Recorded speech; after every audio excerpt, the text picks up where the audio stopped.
नमस्कार जय जगन्नाथ शुभ सकाळ आज हूँ मार्च 22 तारिख रविवार आज दिन अनेक गुरुत्वपूर्ण खबर आसी तेणु वीडियो को शेष पर्यंत देखा मोर आपको अनुरोध तेज आसतु आज दिन 20 बड़ खबर उपर नजर पकाइबा वीडियो भल लगे आपण भल पाइबा स्वरूप गोटे गोटे लाइक निश्चित करदेवे आज प्रथम खबर महानदी रिवर फ्रंट प्रकल्पर समीक्षा करिसेंती मुख्यमंत्री लोकसेवा भवन ठारे मुख्यमंत्री मोहन चरण माझी कटक रिवर फ्रंट डेवलपमेंट प्रकल्प संपर्क में समीक्षा करिसेंती सूचना योग्य जे 210 कोटी टंका व्यୟରେ कटक महानदी कूलर 426 एकर अंचल को यह प्रकल्प जरिए विकसित करा जिवो। नेशनल ग्रीन ट्रिब्यूनल निर्देश अनुसार 284 एकर अंचल में सबुज बलय सृष्टि करा जिवो एवं अवशिष्ट 142 एकर अंचल को पर्यटन उपयोगी करा जिबा सहित विभिन्न जानियात्रा पई मध्य उपयोगी करा जिवो। एथिरे Odisha Haat heritage village picnic area interpretation centre food court lawn बगीचा महानदी कूलस्थित विभिन्न वाटर बीड सौंदर्यकरण एवं अन्य कार्य रही सब निर्माण कार्य ग्रीन ट्रिब्यूनल गाइडलाइन पालन करा जिवो। परवर्ती खबर सुना रूपारे बड़ ह्रास मध्यप्राच्य युद्ध विभीषिका मध्य केतेबेले सुना एवं रूपा दर वृद्धि घटुची तो केतेबेले ह्रास घटुची शनिवार उभय दर में बड़ ह्रास घटी भुवनेश्वर 24 कैरेट सुना 10 ग्राम प्रति 2940 टंका कमी 1,45,970 टंका होईची जहाँ पूर्व दर 1,48,910 टंका थिला। सेहीपरि 22 कैरेट सुना 10 ग्राम प्रति मूल्य 2,750 टंका कमी 1,33,800 टंका होइतिला जहाँ पूर्वरु 1,36,550 थिला। अन्यपटे रूपा दर मध्य कमिछि स्थिर रही रूपा दर भुवनेश्वर रूपा मूल्य किलो प्रति 10,000 टंका कमी 2,50,000 टंका होइछि पूर्व दर समान रही बारंबार सुना रूपा दर में परिवर्तन हेउथिबारु ग्राहक माने नाइ नथिबार असुविधार सम्मुखीन होउछन्ति। परवर्ती खबर प्रताप जेना को क्वार्टर सागरे हंगामा गिरफ हेले दुई युव छात्र नेता बीजेडी नेता प्रताप जेना को क्वार्टर सागरे हंगामा करथिबा घटना रे दुई जन को गिरफ करछि कैपिटल थाना पुलिस। गिरफ द्वय हेले सिद्धार्थ स्वाई और देवी प्रसाद लेंका उभय बिजु छात्र जनता दल उपसभापति थिले बीजेडी निलंबित होइतिले। प्रतापंक घर आगरे बाण फुटाई हंगामा करथिले दुई युव छात्र नेता घर लोक विरोध करथिबारु तांको आक्रमण करथिबा अभियोग होइतिला। निलंबित नेतांग हंगामा baler video social media post करी कार्यानुष्ठान दाबी करथिले प्रताप जेना।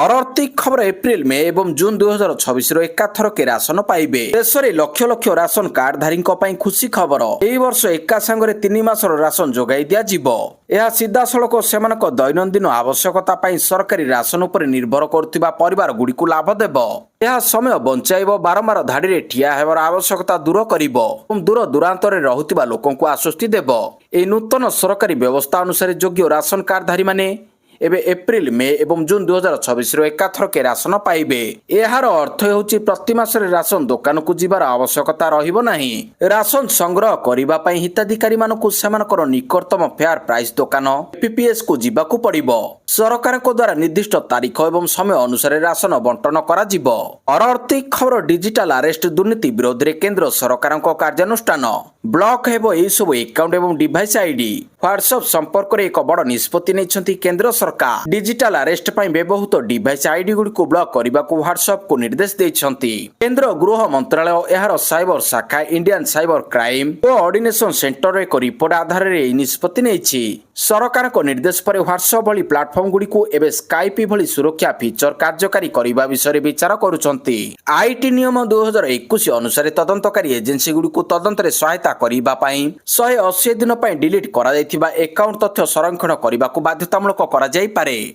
विपदपूर्ण एपीके एवं नकली ऐप चिन्हट एवं अवरोध करबा पई मध्य योजना रहिछि। परवर्ती खबर ईरान रो नतंज परमाणु केंद्र उपर आक्रमण अमेरिका इस्राएल कले बोमा वर्षा। अमेरिका और इस्राएल ईरान रो नतंज परमाणु केंद्र उपर आक्रमण करिसंती। ए दुईटी देश ईरान रो नतंज परमाणु केंद्र उपर एयर स्ट्राइक करिसंती। ए आक्रमण रे एई पर्यंत कोनोसी प्रकार रेडियो एक्टिव लीक होई नाही। ए अंचल आखपाखर लोकंकर पई कोनोसी विपद नाही बोली कुआ जायछि। बोमा माड़ जोगु स्थानीय लोक भयभीत होई रहिसंती। आक्रमण परे मध्य स्थानीय लोक सुरक्षित रहिसंती। तेबे नतांज परमाणु केंद्र उपर बारंबार टार्गेट हेउछि। परवर्ती खबर खूब शीघ्र होई पारे सकाळुआ स्कूल विद्यालय गणशिक्षा मंत्री सूचना बढ़ुची ताती एप्रिल 9 पसुणु खरा खई फुटिलाणी। खूब शीघ्र होई पारे सकाळुआ स्कूल ताती को दृष्टि रखी सकाळुआ स्कूल बाबद निष्पत्ति निया जिवो। एने बैठक बसिब विद्यालय गणशिक्षा विभाग बैठक में विपर्यय परिचालना विभाग अधिकारी जोगदेवे। एही बैठक में खराकू देखि सकाळुआ स्कूल केबेठू हेबो सेही बाबदरे निष्पत्ति नियाजिबो। सकाळुआ स्कूल नै सूचना दैछन्ति विद्यालय गणशिक्षा मंत्री नित्यानंद गंड।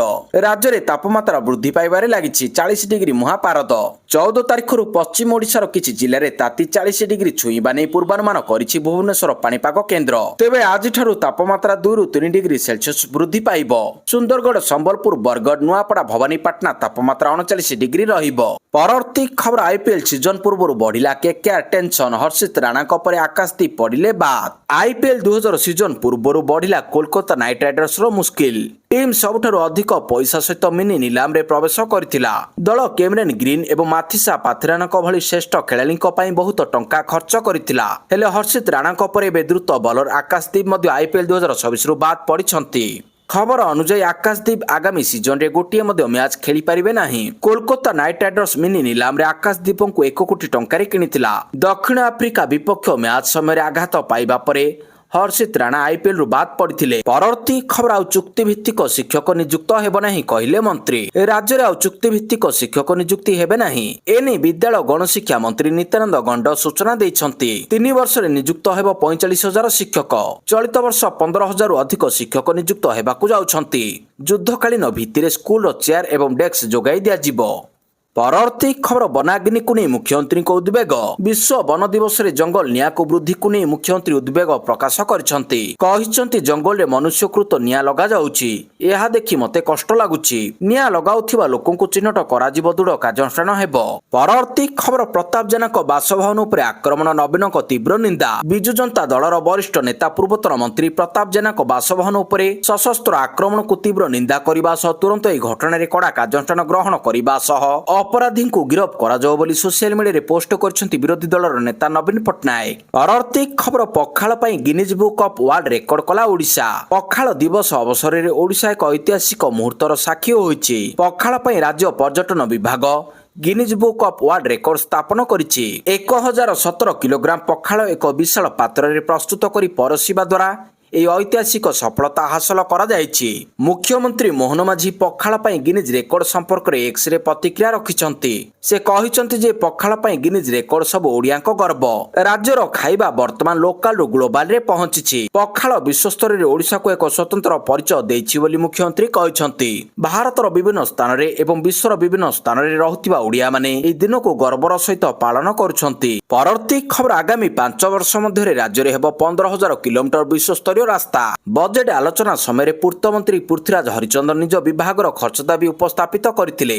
एथिरे आगामी 5 वर्ष मध्य राज्य में 15,000 किलोमीटर विश्वस्तरीय रास्ता निर्माण हेबो बोली पूर्तमंत्री कहिसंती। बजेट उपस्थापन पर एक सांबादिक सम्मेलन में मंत्री हरिचंदन समस्त सूचना प्रदान करथिले। से कहिसंती जे ई आर्थिक वर्ष पई प्रशासनिक व्यय अधीन रे 2725 कोटी टंका एवं कार्यक्रम व्यय अधीन रे 10,726 कोटी टंका व्यवस्था करा जायछि। एहा अनुसार पूर्त विभाग पई मोट 13,451 कोटी टंकार बजेट प्रस्ताव रहिछि। पूर्त विभाग आगामी 5 वर्ष मध्य 15,000 किलोमीटर विश्वस्तरीय रास्ता नेटवर्क उन्नयन और निर्माण पई परिकल्पना करिछि। परवर्ती खबर देशवासी को ईद उल फितर शुभेच्छा जणाइले राष्ट्रपति और प्रधानमंत्री। सारा देश ईद उल फितर पर्व को बहुत उत्साह सहित पालन करा जायछि। इस्लाम धर्म रे सबुठारु बड़ एवं महत्वपूर्ण पर्व। रमजान मास शेष हेबा परे एहाकु पालन करा जाए। लोक माने दिल्लीर जामा मस्जिद रे नमाज पाठ करिथिले। এই অবসরে দেশবাসীଙ୍କୁ শুভেচ্ছা জଣାইଛନ୍ତି রাষ্ট্রপতি ও প্রধানমন্ত্রী। পরবর্তী খবর ইরান রাষ্ট্রপতিଙ୍କୁ প্রধানমন্ত্রী মোদীଙ୍କ ঈদ শুভেচ্ছা। প্রধানমন্ত্রী নরেন্দ্র মোদী শনিবার দিন ইরানର রাষ্ট্রপতি ডক্টর মাসুদ পেজେସ୍କିଆନଙ୍କ ସହିତ ଟେଲିଫୋନରେ କଥାବାର୍ତ୍ତା କରିଛନ୍ତି ଏବଂ ପଶ୍ଚିମ ଏସିଆରେ ଶାନ୍ତି ଏବଂ ସ୍ଥିରତା ପାଇଁ ଆହ୍ୱାନ କରିଛନ୍ତି। ଯେଉଁଠାରେ ଆମେରିକା ଏବଂ ଇସ୍ରାଏଲ ସହିତ ତେହରାନରେ ଚାଲିଥିବା ସଂଘର୍ଷ ମଧ୍ୟରେ ଉତ୍ତେଜନା ଅଧିକ ରହିଛି। ପ୍ରାୟ 8 ଦିନ ମଧ୍ୟରେ ଏହା ଦ୍ୱିତୀୟ ଥର ପାଇଁ ଯେତେବେଳେ ପ୍ରଧାନମନ୍ତ୍ରୀ ମୋଦୀ ପେଜେସ୍କିଆନଙ୍କ ସହିତ ଆଲୋଚନା କରିଛନ୍ତି। परवर्ती खबर हरमुज प्रणाली रे पार होला आउ 2टी एलपीजी टैंकर। हरमुज प्रणाली रे पार होला आउ 2टी भारत अभिमुखी एलपीजी टैंकर। पाइन गैस और जग बसंत नामक এই 2टी एलपीजी टैंकर यूएई देई पार होईछि। मारिन ट्रैफिक रो जहाज ट्रैकिंग तथ्य दर्शाउछि जे ଉଭୟ ଜାହାଜ ଯାତ୍ରା ପାଇଁ ପ୍ରସ୍ତୁତ ହୋଇଛି। ପରବର୍ତ୍ତୀ ଖବର ପୋଲିସ ପାଚିକା ସଂଘ ଠେଲାପେଲା। ଗାନ୍ଧୀ ମାର୍ଗରେ ପୋଲିସ ପାଚିକା ସଂଘ ଠେଲାପେଲା। ମୁଖ୍ୟମନ୍ତ୍ରୀଙ୍କ ବାସଭବନ ଆଡକୁ ଅଗ୍ରସର ବେଳେ ଠେଲାପେଲା ପରିସ୍ଥିତି ଉପୁଜିଥିଲା। ସେମାନଙ୍କ ଦାବିକୁ ନେଇ 5 ଦିନ ହେବ ଅହରାତ୍ର ଆନ୍ଦୋଳନ କରୁଛନ୍ତି ପାଚିକା ସଂଘ। ପରବର୍ତ୍ତୀ ଖବର ବନ୍ଦ ହେବ ଇରାନ ଆମେରିକା ଯୁଦ୍ଧ, ସଂକେତ ଦେଲେ ଆମେରିକା ରାଷ୍ଟ୍ରପତି। ଆମେରିକା ଇରାନ ଯୁଦ୍ଧ 21 ଦିନରେ ପହଞ୍ଚିଛି। ବିଶ୍ୱ ଚାହୁଁଛି କେବେ ସରିବ ଯୁଦ୍ଧ, କେବେ ମଧ୍ୟପ୍ରାଚ୍ୟରେ ଫେରିବ ଶାନ୍ତି। ଏହାରି ଭିତରେ ଏକ୍ଜିଟ୍ ପ୍ଲାନ୍ ବିଷୟରେ ସେୟାର କରିଛନ୍ତି ରାଷ୍ଟ୍ରପତି ଡୋନାଲ୍ଡ ଟ୍ରମ୍ପ। ଟ୍ରୁଥ ସୋସିଆଲରେ ଟ୍ରମ୍ପ ଦାବି କରିଛନ୍ତି ଯେ ଆମେରିକା ତାର ସାମରିକ ଉଦ୍ଦେଶ୍ୟ ହାସଲ କରିବାକୁ ବହୁତ ନିକଟତର। ଏବେ ମଧ୍ୟପ୍ରାଚ୍ୟରେ ଏହାର ପ୍ରମୁଖ ସାମରିକ ଅଭିଯାନକୁ ଧୀରେ ଧୀରେ ବନ୍ଦ କରିବାକୁ ବିଚାର କରୁଛି ଆମେରିକା। ତାଙ୍କ ପୋଷ୍ଟରେ ଟ୍ରମ୍ପ ତାଙ୍କର ବିଜୟ ନେଇ ସଫଳତା ଗୁଡ଼ିକୁ ତାଲିକାଭୁକ୍ତ କରିଛନ୍ତି। ପରବର୍ତ୍ତୀ ଖବର ଆସନ୍ତା 7 ଦିନ ଯାଏଁ ରାଜ୍ୟରେ କାଳବୈଶାଖୀ ବର୍ଷା, 10 ଜିଲ୍ଲାକୁ ୟେଲୋ ୱାର୍ଣ୍ଣିଂ ଜାରି। ଆସନ୍ତା 7 ଦିନ ଯାଏଁ ରାଜ୍ୟରେ କାଳବୈଶାଖୀ ବର୍ଷା। ରାଜ୍ୟର ବିଭିନ୍ନ ସ୍ଥାନରେ ବିଜୁଳି ଘଡଘଡି ସହିତ ବର୍ଷା ସମ୍ଭାବନା ରହିଛି। ବର୍ଷା ସମୟରେ 30 ରୁ 40 କିଲୋମିଟର ବେଗରେ ପବନ ବହିପାରେ। ଏବେ ଆସନ୍ତା 2 ଦିନ ପାଇଁ ୱାର୍ଣ୍ଣିଂ ଜାରି କରିଛି ପାଣିପାଗ ବିଭାଗ। ମୟୂରଭଞ୍ଜ ଓ ବାଲେଶ୍ୱର ଜିଲ୍ଲାରେ ତାଣ୍ଡବ ରଚିପାରେ କାଳବୈଶାଖୀ। ଏହି 2 ଜିଲ୍ଲାକୁ ଅରେଞ୍ଜ ୱାର୍ଣ୍ଣିଂ ଜାରି ହୋଇଛି। 2ଟି ଜିଲ୍ଲାରେ ବିଜୁଳି ଘଡଘଡି ସହିତ ବର୍ଷା, 50 ରୁ 60 କିଲୋମିଟର ବେଗରେ ପବନ ବହିପାରେ। ସେହିପରି 10 ଜିଲ୍ଲାକୁ ୟେଲୋ ୱାର୍ଣ୍ଣିଂ ଜାରି ହୋଇଛି।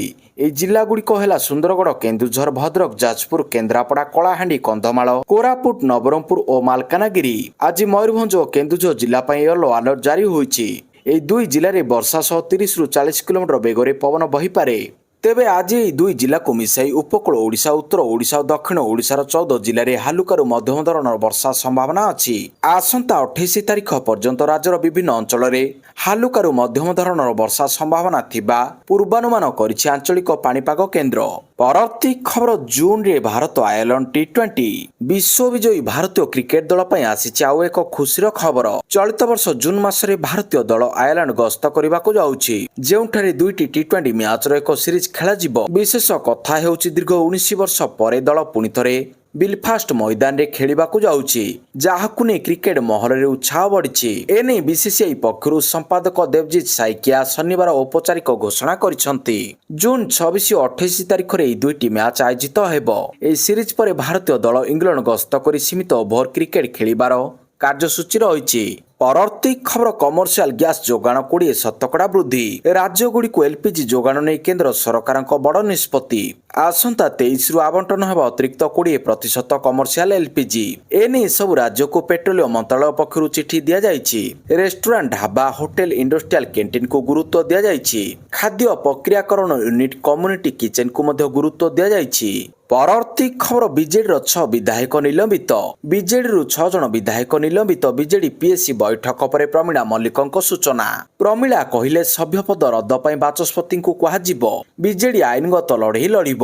ଅବହିତ ଭୋଟ ଗଣନା କରାଯାଇଛି। ସୂଚନା ମୁତାବକ ବିଜେଡିର 8 ଜଣ ବିଧାୟକ ରାଜ୍ୟସଭା ନିର୍ବାଚନରେ କ୍ରସ୍ ଭୋଟିଂ କରିଥିଲେ। ତା ଭିତରୁ ସନାତନ ମହାକୁଡ଼, ଅରବିନ୍ଦ ମହାପାତ୍ରଙ୍କୁ ପୂର୍ବରୁ ନିଲମ୍ବିତ ହୋଇସାରିଛନ୍ତି।